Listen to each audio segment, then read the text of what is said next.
I've said it once, and I'll say it again. Look at how freaking big these things are.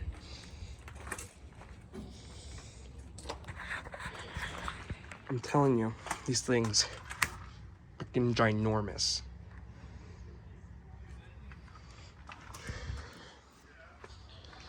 Number 220, a 460, Central Vermont Railroad. The cab, for some odd reason, has its lights on, but it's covered. It's sealed. Central Vermont lettering on it. And it's bigger than me. Number 220, to my knowledge, is the last surviving built for Central Vermont steam locomotive in existence today.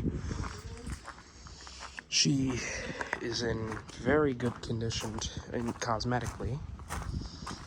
And if you want to read this, that's you can see that. And then we've got Coach Grand Isle. Not in the best cosmetic shape, but I bet you if we were to start moving this, you'd obviously know this thing is in good condition. Taking a look in the inside here, trying to see if there's anything wrong with it. Don't know how much I can express how big this thing is. That's my hand, and I'm like right up to it. I'm literally almost as big as the wheel, and that's just the wheel. It goes up pretty tall. It is called the President's Train because it carried 4 presidents in their operational life.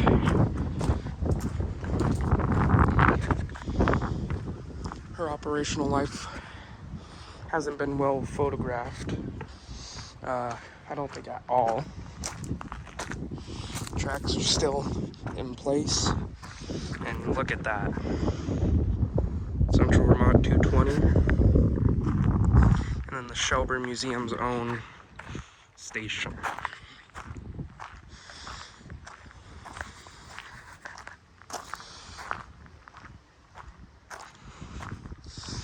Now, something that I have a little bit of a gripe with is that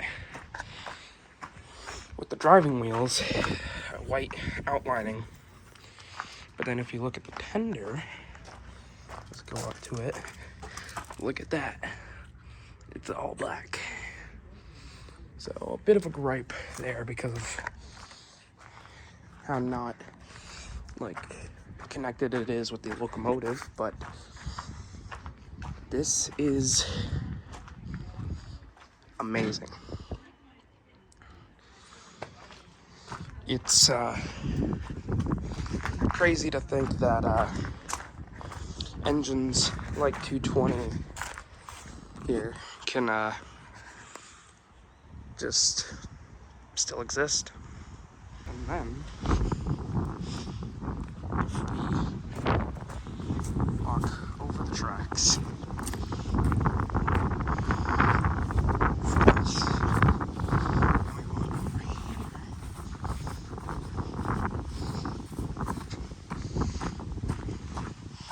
over to this fence here, take a look at that.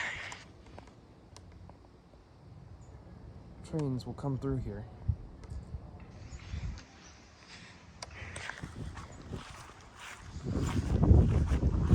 And like I said, I'm thinking about it. I don't think I'll ever get around to doing it, but like I said before, these tracks seem to be still here. And down there, there's a switch, and I hope we can build something there and maybe get her out. And then we enter the station. The second you walk in here,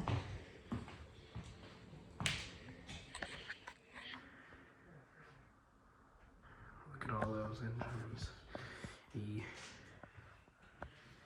beautiful model 0060 Boston and Albany. Yeah. Or both. Let's see.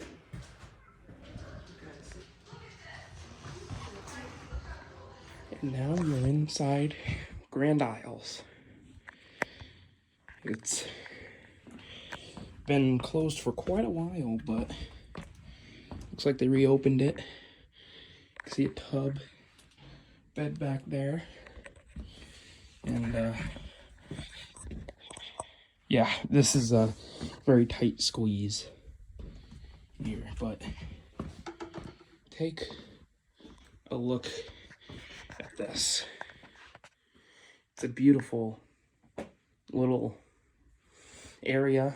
You could sit down and talk about politics, I don't know. You could do anything in this car. And back to the tight squeeze here. Look in here. So you got a couch, a little chair. There you got a bathroom, a mirror, chandeliers. Keep walking over here. Don't know if you can see anything back there, but got stuff back there. And then you come out here and look at that.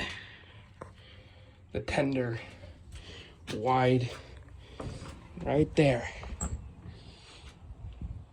Don't know if any of you seen the top of a steam locomotive, but that's what it looks like. And just taking all of this in as much as I can. 7,000 gallons, 10 tons. And if you don't know what this little thing is right here, right, I'm trying to get my finger right there, that, I think, correct me if I'm wrong, is where all the water would be stored. Over there, in this little area, is a coal bunker where all the coal would be. Nice shot of Grand Isles side here. Inside here you got some stuff, but yeah. And as we walk down here, you can start to see how big these things are. Again, as we walk around to the side of 220 here, my beloved, the only steam locomotive other than the old Ironside that they have in the roundhouse, which we will be seeing, is the only steam locomotive I've ever seen. Never seen one operate, so hoping to change that this year. But there's 220.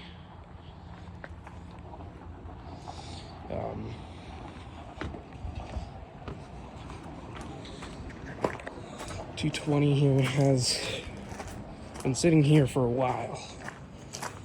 I mean a while. Let's see, can you open these? Nope.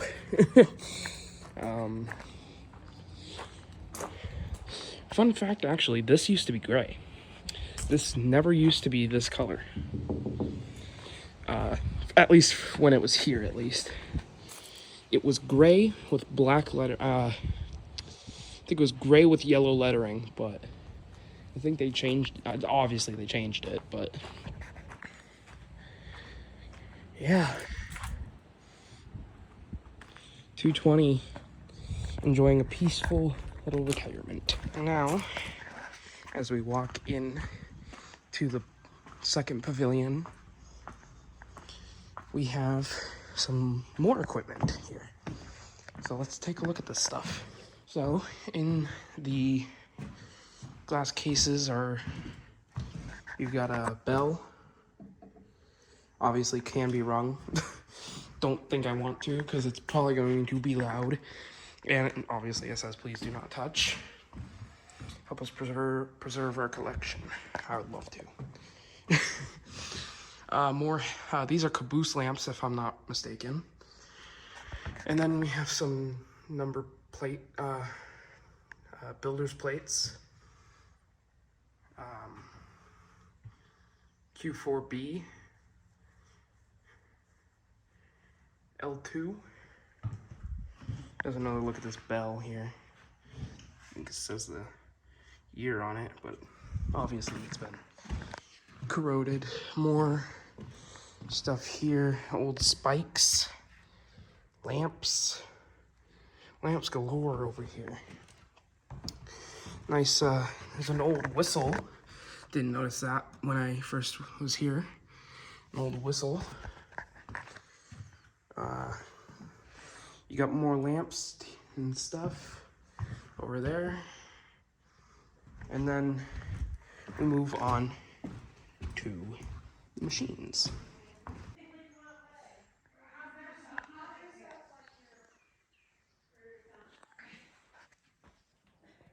In this area, for the first time ever, I have no idea what the hell this is.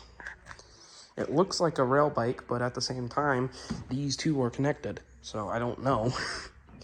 And then Gertie Buck here, Gertie Buck, still has its whistle. This is a very odd thing, very odd piece of machinery. But then, like I showed you before, Old Ironside replica. Look at that. An old light headlamp, I'm guessing. Very dusty.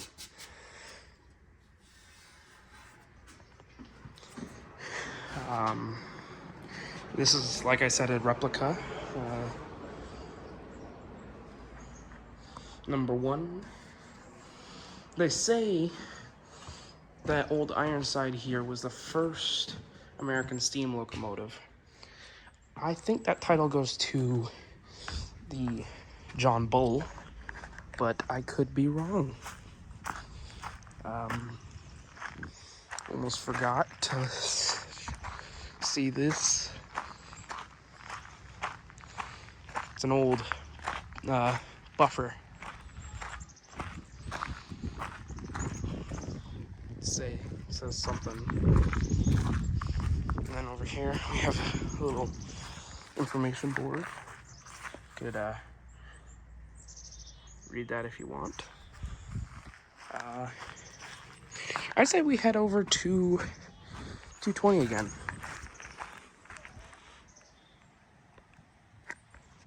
Grand Isle. Always love to see Grand Isle.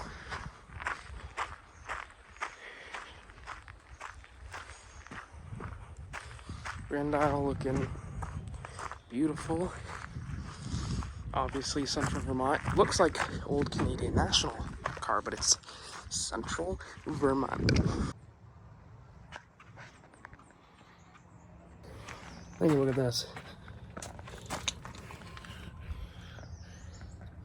That's the front boiler. I can literally fit right where this cylinder is. And I almost forgot that I had this on me. Look at how tiny that is. Oh, trains are so cute, aren't they? Oh. I guess Big Boy ain't too little after all. Air reservoir. Yeah, 220 here. Beautiful.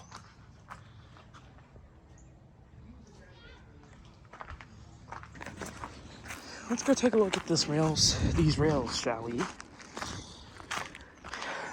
I don't think I've seen much use since the move to the museum.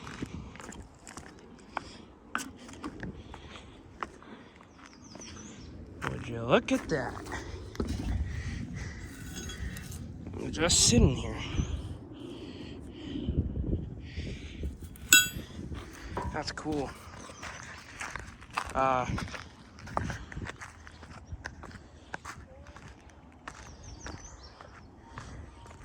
Yeah, I don't think this has been used in some time. Looks like pretty much abandoned.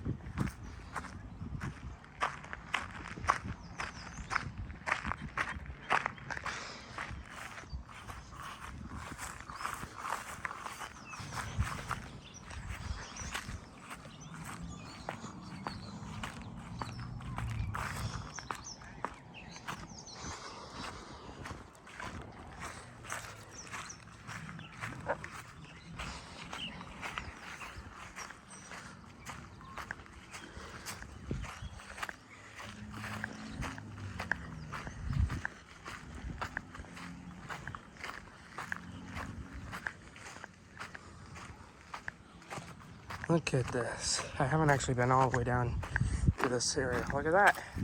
Another old piece just left abandoned. Just like this entire line. Let's take a look-sees up there. I won't be able to see anything. Oh yep, it's still there all right. There's still lines. There's still a line there. So it is a possibility. There's still lines. There's still track laid. Now, is it operational? I don't know, but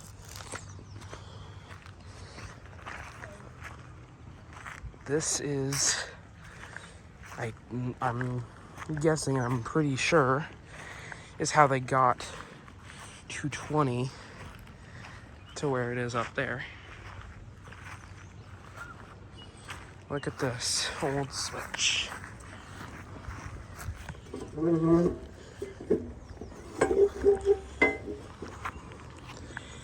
Very old and rusty switch. But yeah, that has been the Central Vermont 220 and Old Ironside. But there's one thing that I have yet to mention, and for good reason. First of all, look at how corroded this is. There's like nothing here anymore. But look at that. Ticonderoga. Let's go on it. Look how freaking big this thing is. You think trains are big? Look at this. And that is just the propeller.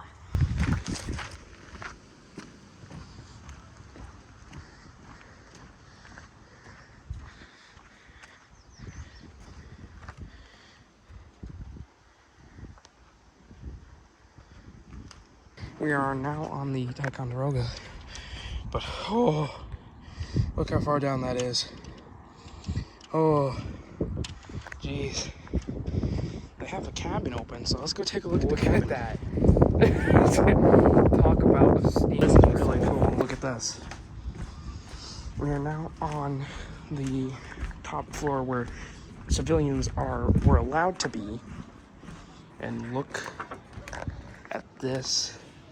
Oh my god. Oh, that would have been a great place to shoot the train. Oh. Opportunities. Oh, geez. Bugs everywhere. Let's go inside. Inside the cabin. I gotta be really quiet here. Look at all this stuff. They got gum.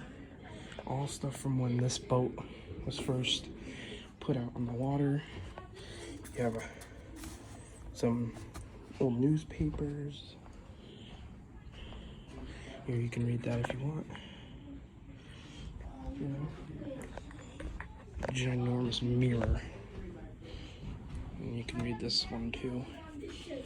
It's going to be a history lesson for everyone here. Look at this.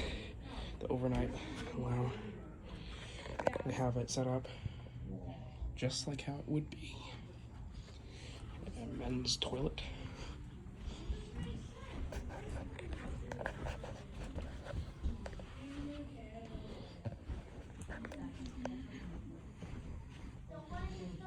The steward's stateroom.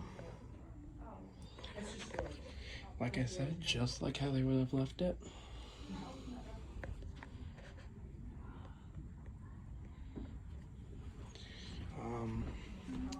Got an old heater here. Passenger seating, you can read that.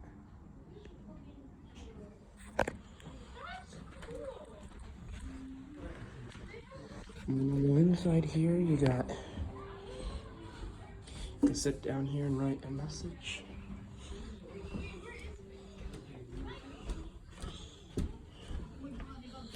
And over here, luxury lounge. Look at that. A bunch of axes here.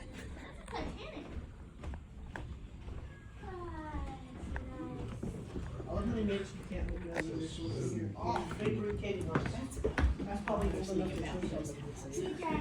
This is nice. Well, those cigars And then, or, well, now over time, now a lot of it's been covered over.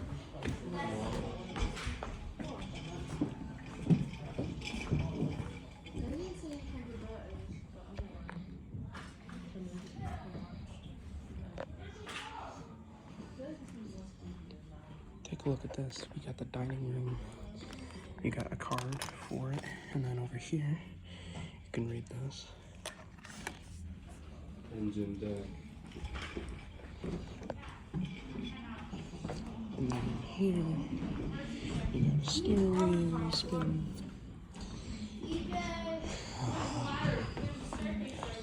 Baggage area. Very, very old stuff. We'll go into the engine room in a minute here. They got a little showcase somewhere.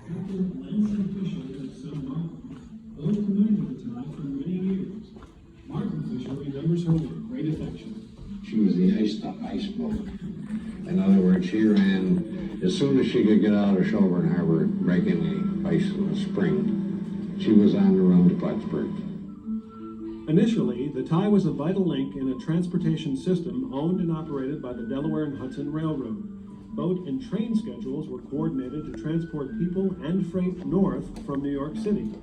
But not too many years later, the tie was reduced to running excursion trips. About the time the railroads and the auto came into existence, that seemed to be the preferred method of travel. Before then, Lake Champlain was a highway for most of the things that had to be transported.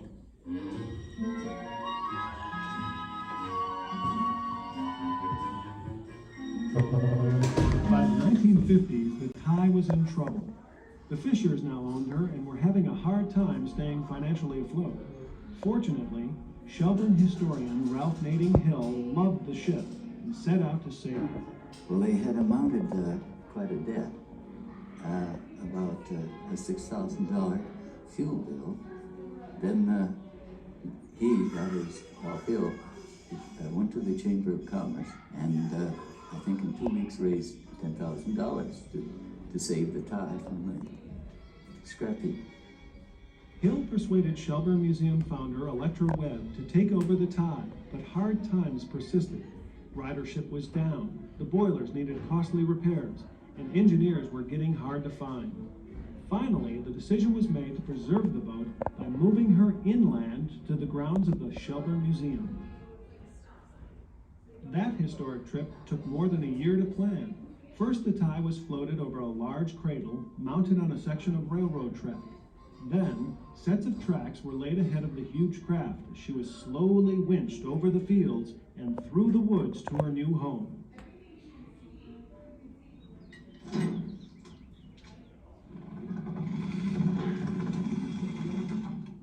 In 1995, after weathering 47 years on the water and almost 40 more on dry land, the tie was really starting to show her age. Pretty soggy under there.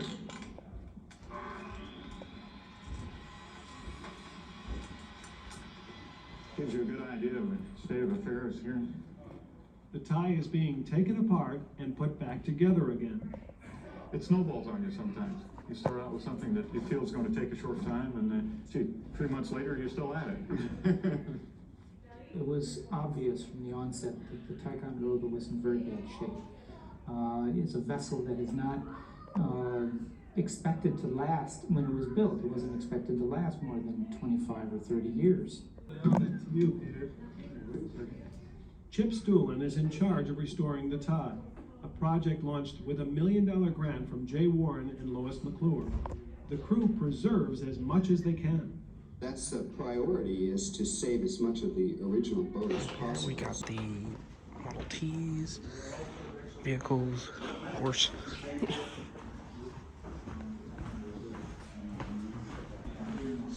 In here. Look at this, we push to start. This is a model of the Ticonderoga's main steam engine that creates the power to move the boat through the water. It is a walking beam engine. Thousands of this type were built between 1830 and 1920, yet only two still exist, the Ticonderoga and the ferry boat Eureka in San Francisco. As we talk about the major components of the engine, a flashing light will come on to show which part is being described. The power for the tie's engine comes from heating water to the boiling point in two coal-fired boilers. This steam, under pressure, enters the engine through a single pipe and throttle valve located on the lower right side of the model.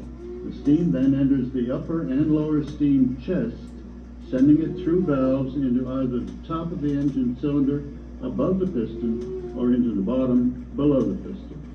When live or expanding steam, represented by a red glow, enters the top of the cylinder, the pressure created by the steam's expansion drives the piston down. At the same time, exhaust steam is forced out through valves at the bottom of the cylinder into the condenser, where a spray of cold lake water cools the steam, condensing it and turning it back to water. As steam is cooled, it collapses, creating a partial vacuum, which helps pull the piston down, thus adding greatly to the efficiency of the engine. When the piston reaches the bottom of the cylinder, the process is reversed. The valves that direct the live steam into the cylinder and the exhaust steam out are controlled by the eccentric that goes from the paddle wheel shaft to the valve mechanism in the engineer's control room. The up and down motion of the piston rod connects to the forward end of the walking beam. The walking beam rocks back and forth, transferring the power to the connecting rod and crank that turns the paddle wheels. The walking beam also transfers power to operate the air pump, which lifts the condensed steam and lake water upward into the hot well, supplying hot water to be pumped back to the boilers as required to create more steam. Excess water is discharged overboard. It was the engineer's job to coax this massive engine to life. To start the engine turning, he used the starting bar to manually operate the valve. On the engine control room wall is a crank position indicator. Watching the indicator, the engineer would work the starting bar up and down, opening and closing the steam and exhaust valves to make the engine begin its rotation. Once the engine was set in motion, the engineer would drop the hooks, which meant he would lower the eccentric arms into place, operating the valves automatically. This is insanity. So yesterday we literally went down to, okay guys, this is crazy. We went down to the Shelburn Museum and saw 220, beautiful engine, beautifully cosmetically restored. It seems to be doing all good. But today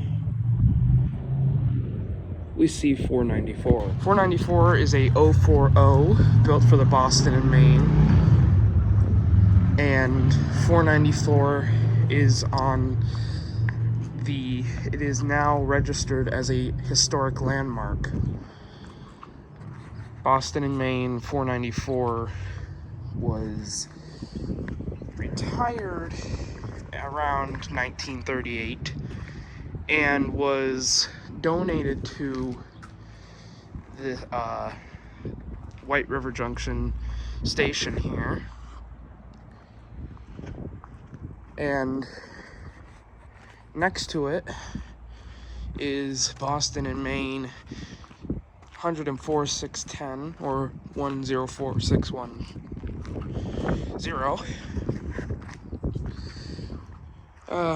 One of the best looking and cosmetically restored cabooses I've seen. And that is saying something because it is rusting away.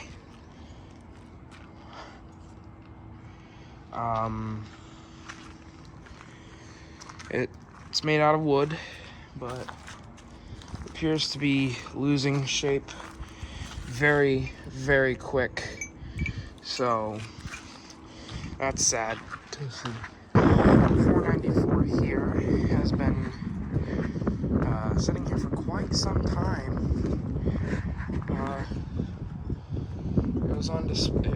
It was put up on display at the World's Fair in 1939, so that's something. Current restoration project officially launched September 13th of 1997. This locomotive was built in 1892, so this makes it by far the oldest locomotive I've seen in person. 494 here, an old 040. Just sitting here. It's withering away though. Whistle still intact. Bell still intact.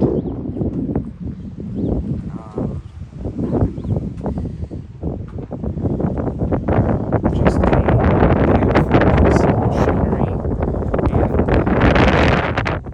And come over here.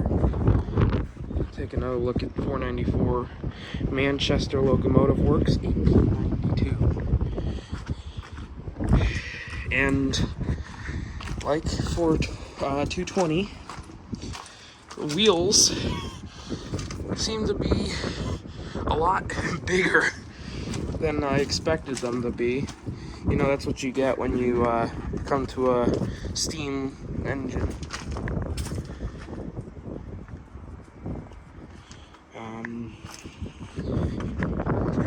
494 here, let's go up here. Inside the tender, obviously nothing. They're not gonna put coal in here. Could spin this. Probably not that. But in here, you can't get into the actual locomotive, it's locked. But in there you could see everything from the lubricators to the tree cocks. Over here you can probably take a picture and read all of this. 494.